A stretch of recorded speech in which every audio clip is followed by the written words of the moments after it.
Y entonces países como México y otros crecieron o superaron la economía europea porque había mucha mano de obra y había muchos jóvenes que podían desarrollar la economía.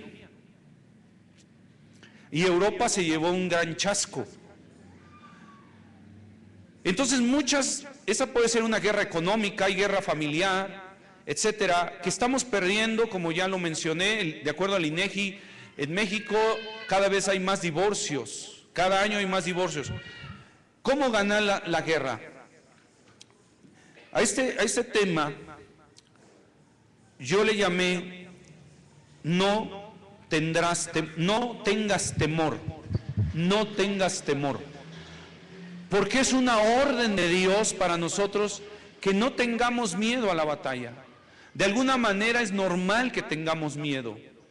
Por ejemplo, la batalla de criar un hijo. ¿Criar un hijo es fácil o es difícil? Es muy complicado. Porque el hijo, es un estuche de monerías. Desde chiquito es chantajista, ¿sí o no? Ma, si no me das lo que te pido, me aguanto la respiración, decía Chabelo. Hasta ponerme morado. Y ahí está la mamá. No, hijito, no. Así como Matrix. ¿No vieron esa película? Yo tampoco, pero me imagino que era así como que va corriendo la mamá y la cámara se mueve así, tercera dimensión, sigue corriendo. Y bueno, son tomas como así, que una bala choca con otra y cómo se ve en cámara lenta, bueno, algo así, me imagino, ¿no? Entonces mamá va corriendo así en cámara lenta por el hijo. Y entonces, ¿qué es lo que sucede? El hijo comienza a crecer y una persona depende de dónde viene, su idiosincrasia, cultura, depende qué experiencias tiene y depende qué decide vivir, dependiendo su carácter. Esas tres cosas son las que forman la vida del ser humano. Depende su cultura, depende sus raíces, depende las experiencias que tiene en la vida y depende el carácter de la persona, es lo que rige la conducta del ser humano de acuerdo a los sociólogos. Ahora, todo este tipo de cosas podemos ver que en realidad estas herramientas que tenemos y de las que hemos mencionado no nos están ayudando verdaderamente a ganar las batallas. Y el hijo depende de las experiencias que tiene, las influencias. Yo sé que en la secundaria tiene puras buenas influencias los muchachos, ¿sí o no? Y en la prepa, maravillosas influencias, ¿sí o no? ¿Qué ves en un salón de prepa? Hay que buscar a Dios, hay que consagrarnos a Dios, hay que ser personas honestas, ¿así se ve? No. ¿Sabes? Una de mis hijas, cuando estuvo en la preparatoria, nos decía en preparatoria que varios jóvenes se querían dedicar al narcotráfico. Y eso no era lo peor. ¿Sabes qué era lo peor? Que los maestros no le decían que era algo incorrecto, sino les decían, bueno, ¿sabes? Ese era su consejo. Hay quienes les va bien, hay quienes les va mal. O sea, imagínate el consejo de un profesor de preparatoria diciendo eso. Entonces, todo eso va rigiendo la vida del ser humano y obviamente la vida no se ha tardado en pasarle la factura al país y el país no tiene con qué pagar una factura tan grande diciéndole a nuestro país, todas las batallas las estás perdiendo. La batalla de la familia la estás perdiendo, la batalla de la unidad la estás perdiendo. Un extranjero dijo esto, yo solo 2 veces he visto a México unido. Qué bueno que no habló de la iglesia así, ¿no? Hasta el inconverso nos exhortaría. Bueno, aunque no se goce. Solo 2 veces he visto unido a México, dijo un extranjero. Un analítico, ¿verdad? No porque vamos a ir a todos los extranjeros, sino un analítico. Dijo, yo en México he visto 2 veces unido al país. Lo dijo. El terremoto del 85 y el mundial de fútbol del 86, nada más. De ahí en fuera México no se une. Y tiene mucha razón, los estudiosos acaban de encontrar o de darse cuenta apenas que si usted observa, México es raro que destaque en un equipo en en un deporte en equipo. Por lo general es uno solo. Ana Guevara, por ejemplo, una gran corredora mexicana, solita ella, pero el equipo en México es muy difícil de hacer. Y esa es una idiosincrasia que tenemos en este país. Es muy difícil que podamos unirnos. Es muy, muy, muy complicado, muy difícil. Entonces, las guerras las estamos perdiendo. Unirnos para lo bueno, me refiero, para lo bueno y sí somos buenos. Entonces, desgraciadamente, ¿cuál es la estrategia que Dios nos da? Dice Deuteronomio 21 al 4, cuando salgas a la guerra, ¿contra quién? Contra tus enemigos. ¿Alguien tiene aquí algún enemigo? ¿No? ¿Nadie? Pues sí tenemos algún enemigo, ¿no? Podría ser la inseguridad. ¿Es un enemigo o no es un enemigo? Es un enemigo, ¿sí? ¿La injusticia es un enemigo o no es un enemigo?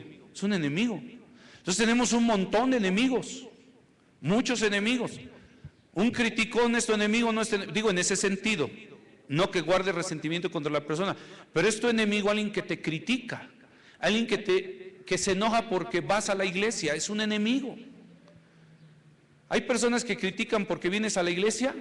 Sí, hay personas que se enojan, que no les parece o que no están de acuerdo porque vienes a adorar a Dios. Una vez una madre de familia le dijo a su hijo, y eso que es 10 de mayo hoy, le dijo a su hijo, hijo, yo prefiero verte borracho que yendo a la iglesia. No, pues con esos amigos, ¿para qué quieres enemigos? Entonces, ¿qué es lo que sucede? Hay gente que te critica, hasta porque cambias para bien, ¿sí? Y la mayoría de veces que alguien la mayoría de veces de alguien que te critica porque cambias para bien, la verdad es por pura envidia. Y está molesto, está enojada la persona porque tú pudiste cambiar, porque dejaste los malos amigos o las malas influencias. Y empieza a criticarte, empieza a señalarte. Si Cristo, que era Cristo, lo señalaron. ¿Y cuál era un enemigo de Cristo entre muchos? No solo Judas, no solo quienes lo criticaban, porque mucha gente decía cosas falsas de Cristo, ¿te acuerdas? Cuando el Señor Jesucristo en Mateo 16 le pregunta a los discípulos, ¿quién dice la gente que soy yo? Dice, pues algunos dicen que eres que eres algún profeta, que eres esto. Si usted le preguntara a la gente hoy en día, para ti, ¿quién es Cristo? Te darían su punto de vista y hablarían bien de Él, pero no hablarían bien si Él cambia tu vida, porque te dirían fanático o te dirían exagerado. Hubo quien en algún momento a mí me dijo que yo estaba exagerando, porque Cristo cambió mi vida. Yo era una persona que mentía, decía groserías, hablaba cosas incorrectas, levantaba falsos testimonios. Y Cristo cambió mi vida. Y hubo quien no le pareció que Cristo cambiara mi vida. Y el Señor Jesucristo, que era el Señor Jesucristo, lo criticaron también. Imagínense que alguna vez le dijeron que hasta por el diablo echaba fuera a los demonios de la gente. Y Él les dijo, no, el diablo no puede echar fuera al diablo. Pero Él dijo, si yo lo hago por el dedo de Dios, ciertamente el reino de los cielos ha llegado a vosotros.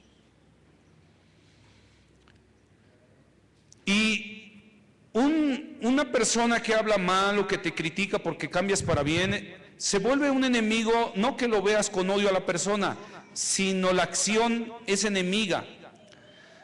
Ahora, viendo esos enemigos, muchas veces los vemos gigantes, como David cuando mató a Goliat, lo vio como un gigante. El pueblo de Israel cuando vio a Goliat, lo vio como un gigante. Y así vemos los problemas. ¿Cuántos a veces ven sus problemas grandotes? Yo a veces he visto algún problema grandote. Bueno, muy poquito, los demás entonces los ven chiquitos. Los felicito por tanta fe. Pero a veces los vemos grandes, dice la Biblia referente a esto. Entonces, Deuteronomio 21, cuando salgas a la guerra, ¿contra quién? Contra tus enemigos. Si vieres que caballos, carros, vea, eran los tanques de aquel tiempo de guerra, ¿verdad? Caballos, carros. Y un pueblo, ¿qué? Más grande que tú. ¿Cuál es la instrucción de Dios? Otra vez, ¿cuál es la instrucción de Dios? No tengas temor. Entonces, si alguien te critica, ¿debes tener temor? ¿Te debe dar mello? ¡Ay, qué mello! ¿Así? No. No te debe dar miedo. Esa es la instrucción de Dios. ¿Por qué no debo tener miedo? ¿Porque soy muy hábil? ¿Porque soy el mero mero? No. Porque Jehová tu Dios está contigo. Entonces, ¿debemos tener miedo a los problemas? No tengas miedo. No, Dios no te está diciendo, no pongas cuidado o sé irresponsable. No, solo dice, no tengas miedo de ellos. Porque a veces tenemos un problema y la gente cae en depresión, ¿cierto o falso? Cae en depresión. ¿Sabes que hay cristianos deprimidos? De verdad. Por eso necesitas en la alabanza, en la adoración, por ejemplo, entregarte con todo tu ser. Porque cuando tú te entregas con todo tu ser, comienzas a confiar en Dios y Dios te hace libre de la depresión. Te voy a decir por qué. Porque la depresión no se acentúa, como dicen los psicólogos, en el alma. La depresión se acentúa en el espíritu. ¿Por qué en el espíritu? Porque cuando tú no tienes convicciones suficientes, tu alma es un área vulnerable y comienzas a creer mentiras y eso daña toda tu vida. Pero cuando tú tienes un espíritu fuerte, es decir, una persona que tiene comunión con Dios y sabes quién eres en Dios y que todo lo puedes en Cristo porque te fortalece, entonces la depresión no va a dar lugar a tu vida. ¿Por qué? Porque Dios fortalece tu espíritu y da convicciones a tu alma y la depresión no puede entrar a tu vida porque no puedes aceptar mentiras. ¿Cuál es la mentira de la depresión? Tú no puedes. Esa es la mentira de la depresión. Cuando el ser humano acepta que no puede, es cuando cae en depresión. No sé si me dé a entender. Y en el momento en que Dios te dice, no temas, entonces tu espíritu se fortalece, no das lugar a una mentira y sabes que todo lo puedes en Cristo que te fortalece. Y sales adelante. ¿Cuántos me entienden? Por eso es un consejo de Dios. Cuando venga la guerra, ¿qué dice? No tengas miedo. Yo me acuerdo cuando enfrenté a al primer endemoniado. Sí, por eso para mí lo que yo vi en el Azteca, bueno, yo ya lo he visto un chorro de veces, la verdad. O sea, yo ya he estado en la batalla, ¿me entiendes? Y no solo he estado en la batalla, también he estado ya dirigiendo en la batalla. Y a ver, tú te ponte acá, tú abusado, tú así. Y un día fuimos a una obra misionera en Oaxaca y pusieron a mi cargo más de 150 jóvenes en una obra misionera. Y ahí los coordiné, tú vas a hacer esto, abusado acá, tú esto, tú lo otro, así y así, les vamos a hacer. Primero les voy a enseñar qué se va a hacer, por qué se va a hacer y qué buscamos con hacer esto, de compartir la palabra de Dios. Los preparé, los adiestré y cuando empezó la batalla espiritual, algunos llegaban como heridos de guerra. Ay, es que el enemigo me dijo que cambie. Bueno, hasta eso el enemigo tenía que decirte que cambies, para que entiendas. Como ayer, ¿no? ¿Te acuerdas de unas personas que fueron liberadas y le preguntan al chamuquín, ¿cómo te llamas? Dice, fornicación. Entonces, ¿para qué? Pues para que tengas cuidado, no forniques y no le des lugar al diablo en tu vida. Entonces, para esto tienen que prepararte. Para enfrentar a una persona que tiene un espíritu malo, una persona que está poseída, tú no puedes tener debilidades donde él te afecte, sino tú debes saber qué está pasando en la batalla y cómo ganar esa batalla. pero no tengas miedo. Y el enemigo grita. Alguien decía, un predicador, que el diablo es como un perro, con perdón del perro, porque dice, perro que ladra. Y entonces el diablo te va a decir, conmigo no vas a poder, y vas a ver, es un perro que ladra, pero no muere. Tú nada más tomas autoridad en Cristo y le dices, en el nombre de Cristo Jesús te sujetas y te callas. Y el diablo dice, no, si ya me estaba callando. Ah, bueno. O sea, no tengas miedo. Pero vas a tener miedo si tú no confías en Dios. Vas a tener miedo si ¿qué? No confías en Dios. ¿Te acuerdas cuando el pueblo de Israel iba a tomar la tierra prometida? Los que confiaron en Dios tuvieron miedo. No tuvieron miedo. O sea, bueno, tienes miedo dentro de lo normal, así decir, ay Padre, ayúdame, pero dices, confío en ti. Sí me explico, ¿no? Tener miedo es normal. Lo que no es bueno es darle lugar al miedo, más de lo que le debes dar lugar. Si me doy a entender, levántame tu mano. ¿Hasta aquí vamos bien? Ok. Ahora, te estoy enseñando cómo enfrentar una batalla, ¿sale? Ok. Ahora, ¿qué es lo que sucede? Los que confiaron en Dios no tuvieron miedo, de los cuales fue Josué y Caleb. Si yo hubiera estado ahí, hubiera sido Josué, Caleb y Pablo, pero ahorita estamos hablando de ellos. Todos decimos así, ¿verdad? Yo le hubiera creído a Dios, Josué, Caleb y yo. Bueno, ustedes no se ríen de nada. Entonces, ¿qué es lo que sucede? Y Josué y Caleb dijeron, nosotros les vamos a ganar, ¿sí o no? Está en Números 14. ¿Sí? Si no sabes ya qué es número, entonces sí, de plano, toma el curso bíblico. Ok, entonces, ellos no tuvieron miedo, los que confiaron en Dios. Anota esto. Conforme obedeces a Dios, tu miedo se irá. Conforme no obedeces a Dios, tendrás más miedo. ¿Sí? Aunque no notó nada, pero bueno, ya me entendió. Porque es bíblico lo que te estoy diciendo. La Biblia dice en Romanos capítulo 10... que la fe viene por el oír por la palabra de Dios. Una persona que tiene fe no tiene miedo. ¿Sí o no? ¿Es verdad o mentira lo que estoy diciendo? Una persona que tiene fe no tiene miedo. Una persona que no tiene fe tiene miedo todo el tiempo. Sale de su casa y dice, ay, me da miedo ir a la iglesia. ¿Por qué? ¿Qué tal si piden ofrenda? No tiene fe. Ay, ¿ya te platiqué el cuento de la abuelita? ¿No? Mañana te lo platico. No, pero mañana no vas a venir. Mejor de una vez. Se dice de una abuelita, es una ilustración, que iba el pastor y decía, hermana, vaya a la iglesia. No, pastor, es que como vivo en México hay tanta inseguridad. Bueno, ahora que nos ven en video, que no pase a otros países, porque si no ya no van a venir a México por tanta inseguridad.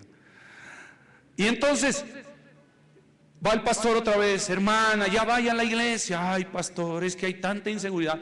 Y me quedo en mi casa porque tengo que cuidarla. Y a la otra semana va el pastor otra vez. Pobre pastor, oh, lo que callamos los pastores. Entonces, sí, como esa abuelita, puras abuelitas soy, padre, perdóname. Y es 10 de mayo, oh, perdóname más. Como esa abuelita que entra al Facebook y ve, ay, el pastor ya pidió ser mi amigo en Facebook. Y yo que no he ido a la iglesia, ya se dio cuenta que hasta Facebook tengo y no voy a la iglesia. Entonces, va el pastor otra vez con la abuelita de la casa. ¿Por qué no ha ido, hermana? Es que estoy cuidando mi casa, pastor. No me la vayan a robar. Ya una de esas, o sea, la viejita no venía a Adriel, obviamente, ¿no? Porque aquí todos vienen. Bueno, ok. Y entonces en una de esas la convence el pastor. Hermana, vaya a la iglesia. Está bien, pastor, voy a ir. Y si me roban mi casa, confía en Dios, hermana. Bueno, está bien, pastor, porque usted me lo dice, pero si otro me lo hubiera dicho, no lo creo, pero porque el pastor me lo dice, voy a ir a la iglesia.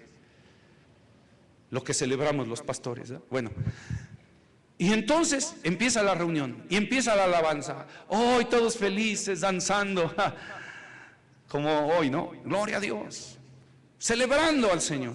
Y en eso el que dirige la alabanza, ¿verdad? Dice, hermanos, como la presencia de Dios se sentía en la alabanza. Porque el pastor, oye, ya me cuatrapié, pero me va a entender de todos modos, ya me falló ahí. Pero el pastor cuando iba con la abuelita, le dice, vaya a la iglesia. Y dice, ¿quién va a cuidar mi casa, pastor? Dios le va a cuidar su casa, hermana, si usted va a la iglesia. Entonces, volvemos ya otra vez a la iglesia. Adelante el disco. Y entonces, está la alabanza, la abuelita sentada, todos celebrando. Y en eso se le ocurre al decir, y pues es la verdad, al que dirige la alabanza, hermanos, Dios está aquí. Y la abuelita dice, oh no, ¿y ahora quién va a cuidar mi casa? No para que usted lo viva así, o sea, no, ya el pastor me dio un tip. No, se lo estoy diciendo porque, hermano, a veces caemos en tanto temor por tanta falta de fe. Cuando tú obedeces a Dios, vas a tener confianza y vas a vivir sin temores. Cuando dejas de obedecer a Dios, es que los temores vienen a tu vida. ¿Sí me explico? ¿Cuál es la estrategia? La Biblia dice, no tendrás temor de ellos. ¿Por qué? Porque Jehová tu Dios está contigo. Entonces tu fe te saca de tus temores. Por eso la Biblia dice que el perfecto amor echa fuera el temor. El amor y el temor es como el agua y el aceite. No pueden combinarse. Tú dependes que tienes más, aceite o agua. Vamos a comparar el aceite con el Espíritu Santo. Y el agua con tu humanidad. ¿A qué nos llevan nuestros temores naturales? A desconfiar, ¿cierto o falso? Una vez iba yo cruzando un puente, creo que le platiqué esta historia alguna vez, y yo vi una abuelita, hermano. Este tema se llamó abuelita, hermano. Y una abuelita cargando su bolsita con su manita y todo lo que acá venita. Iba a cruzar un puente peatonal y la viejita, lo digo con cariño, la viejita apenas si podía. Yo se me rompía el corazón y le dije, abuelita, ¿le puedo ayudar a pasar el puente con la bolsa? Pues uno está joven, fuerte.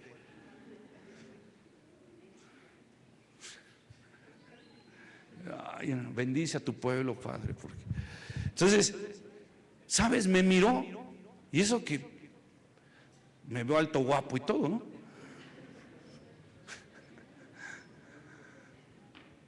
Me mira y lleva a decir que sí, pero luego así como que no sé, yo creo que hasta el enemigo le puso un mal pensamiento, no sé, porque dijo, ¿y qué tal si me la roba?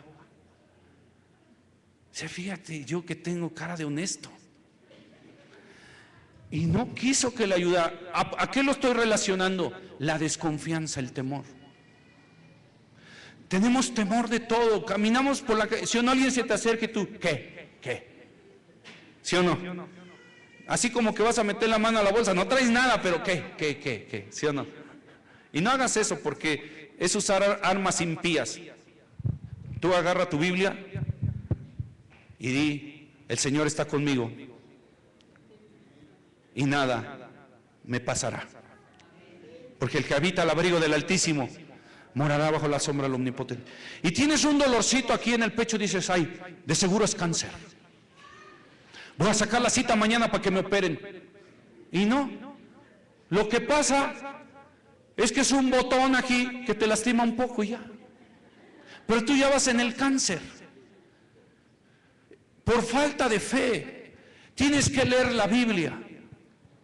¿Quieres que el temor se vaya de tu vida? Lee la Biblia.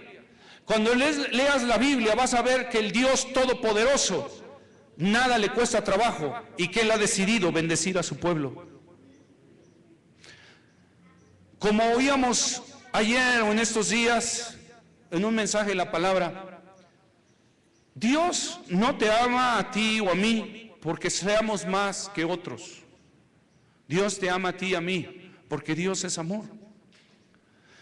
Dios no te va a cuidar más a ti o a mí porque le prefiera más a usted o a mí, sino que Él nos va a cuidar cuando nosotros confiamos en Él.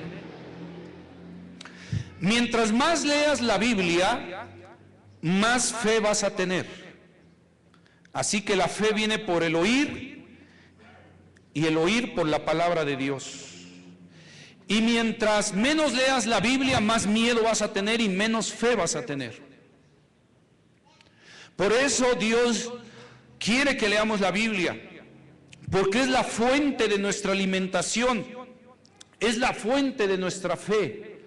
Por ejemplo, cuando usted lee que Dios abrió el mar Rojo y comienzas a leer esas líneas y todo, y que fue de la vida real, y todo lo que Dios comenzó a hacer, tu fe comienza a crecer, a desarrollarse. Pero si no lees la Biblia, toda mala, escúchame bien lo que te voy a decir, toda mala noticia la vas a aceptar.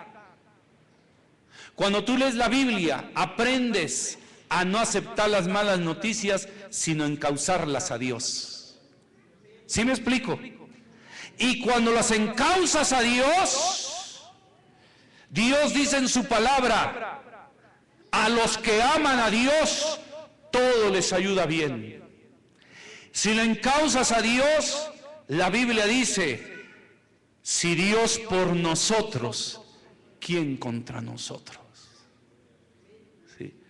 Una vez, para ir terminando, entonces, dos instrucciones que Dios nos da para enfrentar la guerra. No tengas miedo y ten fe. ¿Ok? Ten fe. Si lee la Biblia va a tener fe. Si usted dice, es que yo no tengo fe, lee la Biblia. Y si no tienes fe es porque no lees la Biblia. Lee la palabra, obedece a Dios. Son formas de desarrollar la fe.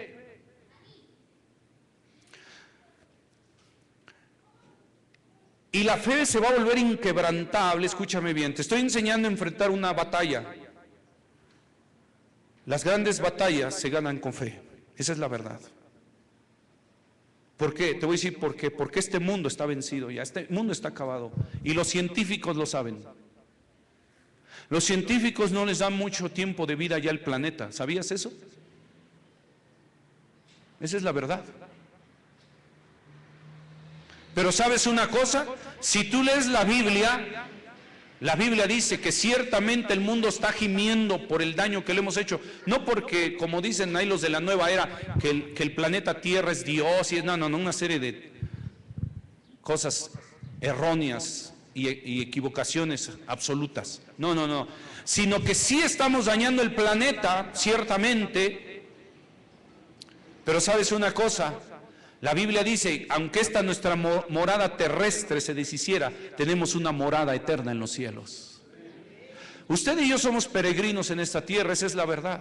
Así es que no te afanes tanto por lo que está en este mundo, porque se va a quedar. ¿Cómo vivir venciendo en la guerra? Cuando tú tienes fe, confías en Dios y entonces ves la gloria de Dios. No, la fe no se puede combinar con el miedo, pero es mejor que le des lugar a la fe que al miedo. Y hay muchos cristianos que le dan lugar más al miedo. Oye, hermano, ¿no te estarán ponchando una llanta allá afuera? Y tú, ya no pones atención, ¿sí o no? ¿Cómo el pastor no paga un ejército que me cuide mi carro? Dice, no, tú ten fe, hermano, confía en Dios. Claro, también te recomiendo que no vayas y lo pongas a 8 calles. Acá, no, hermano, adelante, no. Digo, tenemos estacionamiento aquí enfrente. Y sabes una cosa, confía en Dios. Ahora, termino con lo siguiente. Dios quiere que confiemos. Dios quiere que no des lugar al miedo. Lee la Biblia, ya lo dijo, ya sé que ya lo dije, y lo vuelvo a decir y lo volveré a decir. Porque el perfecto amor echa fuera el temor. Y entonces, cuando el miedo comienza a hacer estragos en tu vida, aceptas toda mala noticia.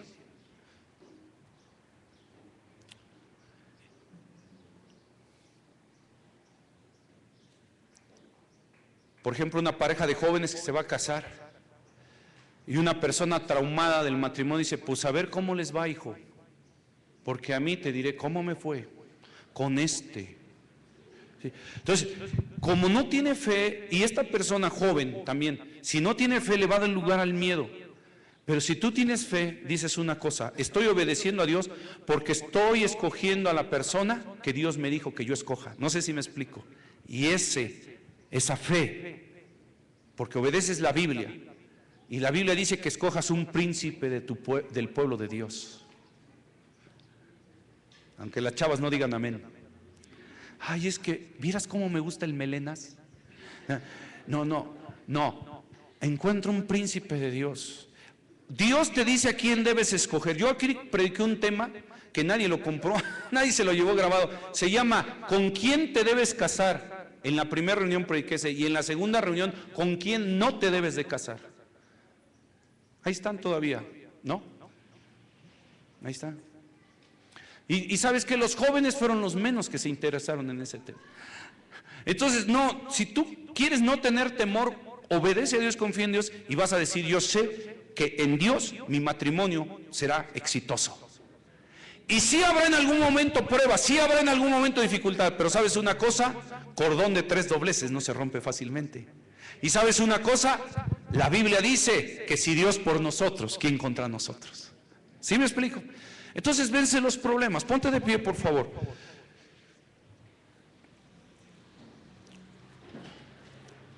La Biblia nos habla de las estrategias de Dios. El pueblo de Israel y toda la Biblia nos habla de gente que tuvo fe y en todo ello salieron vencedores. Te voy a decir una cosa, ninguna persona que ha confiado en Dios ha sido avergonzada. ¿No alabas a Dios por eso? Ninguna persona que ha confiado en Dios ha sido avergonzada. Pero debes enfrentar la batalla. La Biblia nos habla de un hombre llamado José, de los hijos de Israel, y lo acusaron falsamente de que quería violar a una mujer. Y era una mentira. ¿Sabes que a veces han dicho alguna mentira de mí? De verdad. Es triste, es doloroso, pero han dicho alguna mentira de mí en algún momento. Quiero decirte una cosa, yo tengo paz, yo tengo tranquilidad. ¿Sabes por qué? Porque Dios está conmigo. Y la Biblia dice que si Dios con nosotros, ¿quién contra nosotros? Pero si yo tengo fe y yo obedezco a Dios, ¿voy a tener miedo? No, porque la Biblia dice que a los que aman a Dios todo les ayuda bien. Cuando no obedeces a Dios, entonces sí te da miedo, porque dices, ay, a ver si salgo de esta, porque, bueno, tuve que mentir acá, ¿no? Así como dices tú, ¿sí o no? Varios de ustedes así dicen, bueno, es que tuve que mentir, pero estás todo lleno de miedo. ¿Por qué? Porque no obedeciste a Dios. ¿Sí me explico? Tienes que obedecer a Dios. No tengas miedo. A veces obedecer a Dios sí da cierto mello, ¿sí o no? La verdad. Sí, te voy a decir por qué. Porque obedeces a Dios y alguien te va a criticar, ¿sí o no? ¿Estoy mintiendo? Pero Dios dice, no tengas miedo, tú obedece, confía en mí. Yo siempre le digo a la gente, hermano, un hombre, verdaderamente hombre, porque hombre en la Biblia es sinónimo de valentía. Fíjate bien, esto nos queda grande, pero ni modo. Hombre en la Biblia es sinónimo de perfección. ¿Sabías eso? Valentía y osadía. Cuando iba a enfrentar a Israel una batalla, siempre el general del ejército le decía, sean hombres y confíen en Dios, pero no sean hombres de sean machos mexicanos, dejen a la mujer sin comer y quiero cállese y que cállese. No. Hombre es sinónimo de perfección. ¿Cuántos hombres hay aquí? ¿Sabes que Dios te ve perfecto en Cristo? ¿Por qué? Porque te está perfeccionando para la gloria de Dios. Por eso Pablo decía, los que somos perfectos. Oye, Pablo, como que te patinaste, ¿no? Porque ser perfecto. Bueno, Pablo no andaba, yo creo, muy lejos de eso, pero uno de Azcapotzalco, hermano, nací en la raza, imagínate. Entonces uno dice, pues yo qué puedo aspirar si nací cerca del metro La Raza. Pero no es el metro, no es Azcapotzalco, es el que está contigo. Entonces, ¿cuántos hombres hay aquí? Es decir, que Dios los está perfeccionando. Tú eres un hombre. Hombre sinónimo de perfección, valentía, osadía. Y es lo que le dio el capitán del ejército de Israel, les decía: sean hombres y confíen en Dios. Un hombre es el que confía en Dios. No digas: bueno, es que tuve que mentir, verás, es que tuve que hacer esto, yo sé que no está bien, porque vivirás una vida llena de miedos. Es que como, pues verás, Dios no me daba, yo tuve que tomar. No, eso se llama robar. No me entendieron. Bueno, es que verás, como Dios no proveyó, yo me tuve que proveer. ¿Sí o no? ¿Te acuerdas de Saúl en la Biblia? Que Dios le dijo: espérate, a través del profeta Samuel. Y él, como no obedecía, entró en miedo y dijo: ay, ya viene el ejército enemigo, ya viene el ejército enemigo. Y desobedeció a Dios y vivió una vida llena de miedo. Pero David era un hombre que confiaba en Dios y obedecía a Dios. Y cuando vio a Goliat, aunque físicamente lo vio grande, en términos espirituales lo vio como un enano, porque dijo: ¿y quién es este que ni de Azcapotzalco es, que viene a desafiar a los escuadrones del Dios viviente? Bueno, lo digo que vivimos en Azcapotzalco. ¿Por qué? Porque era un hombre que obedecía a Dios. Y una persona que obedece a Dios no puede tener temor, porque en Dios vences el temor. ¿Cuántos me entendieron? Si no, le repito todo el mensaje. Ahí es cuando toda la gente dice: le entendí re bien.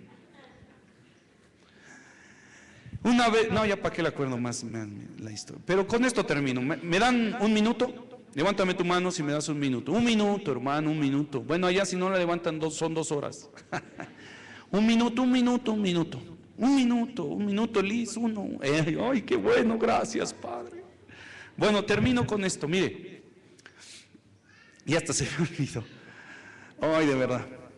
Lo que le decía: ya ven, es que me distraen, hermano. Pero confía en Dios. Ok. Bueno, pues como ya quedé mal, te voy a contar otro de la abuelita. Era la abuelita que no iba a la iglesia, iba al pastor. Hermana, vaya a la iglesia. No, pastor, porque ¿quién cuida mi casa? Esta era otra abuelita que la otra abuelita. No era la misma abuelita de la abuelita de otra. Creo que esta era la abuelita de la otra abuelita. Bueno, y entonces: no, pastor, ¿quién cuida mi casa? Y otra vez, y semanas pasan, ¿no? Hermana, vaya a la iglesia. No, pastor, ¿quién va a cuidar mi casa? Y en una de esas, que se anima. Así, ya, sí sabes tú eso, ¿no? Bueno, yo sí alabo a Dios y me gozo en Él, ¿no? ¿Cuántos se gozan en Dios? Y en una de esas que se anima, sí tú me entiendes, ¿no? Dicen: ¿cómo usted me entenderá? Y se anima y va a la iglesia. Y en eso unos ladrones roban su casa. Ya te imaginarás a la abuelita, ¿no? Lo bueno que no hay sindicatos únicos cristianos contra los pastores. Cuando alguien diga: no quiere estar en el sindicato único de cristianos quejosos e independientes, dile: no, yo prefiero la Biblia. Bueno, y entonces le roban a la abuelita en su casa su pantalla, su DVD, y algunos: no siga, pastor, no siga, porque me da miedo. No tengas miedo, confía en Dios. Y entonces llega la abuelita a su casa y dice: oh no, por hacerle caso al pastor me han robado mi casa, mira. Un paliacate que me dejó mi bisabuela. Que Pancho Villa se lo dio. ¿Por qué ese pastor no ha de ser guiado por Dios? De seguro ese pastor ni Dios lo usa, ha de ser como el de Adriel. Nadie diga amén. Y entonces va con el pastor la abuelita enojada. No iba a la iglesia, pero sí iba a reclamar. Bueno, ahí le paro, si no ya empiezo a enojarme. Entonces va con el pastor a reclamarle: pastor, por su culpa, por su gran culpa. Y entonces el pastor dice: pues no, que ya no oraba así. No que ya oraba desde su corazón, porque otra vez regresa a las repeticiones que no tienen sentido. No, es que por su culpa y por su gran culpa. ¿Y qué más sigue? Bueno, ya no me acuerdo. Y entonces el pastor, fíjate, guiado por el Espíritu Santo, le dice: hermana, ¿quiere que le diga algo? ¿Por qué Dios permitió que le robaran su casa? Dijo: sí, dígame por qué. Porque me han invitado al Sindicato Único de Cristianos Independientes Asociados de la República Mexicana, RLU. ¿Qué es eso? No sé. Pero explíqueme, pastor, ¿por qué? Si usted me dijo que vaya a la iglesia y mire, me han robado mi casa. Y dijo: sencillo, hermana, ahora ya no tiene de qué preocuparse, ni tiene nada que quedarse a cuidar, así es que ahora ya va a ir a la iglesia. Si Dios por nosotros, ¿quién contra nosotros? Conforme obedezcas a Dios y confiesa en Dios, el miedo se irá. Mientras menos obedezcas a Dios, vivirás una vida llena de miedo y de temores. Dile: gracias, Dios, porque estás conmigo. Levanta tus manos. Gracias, Dios. Dile: gracias, Dios, porque estás conmigo. Y si tú conmigo,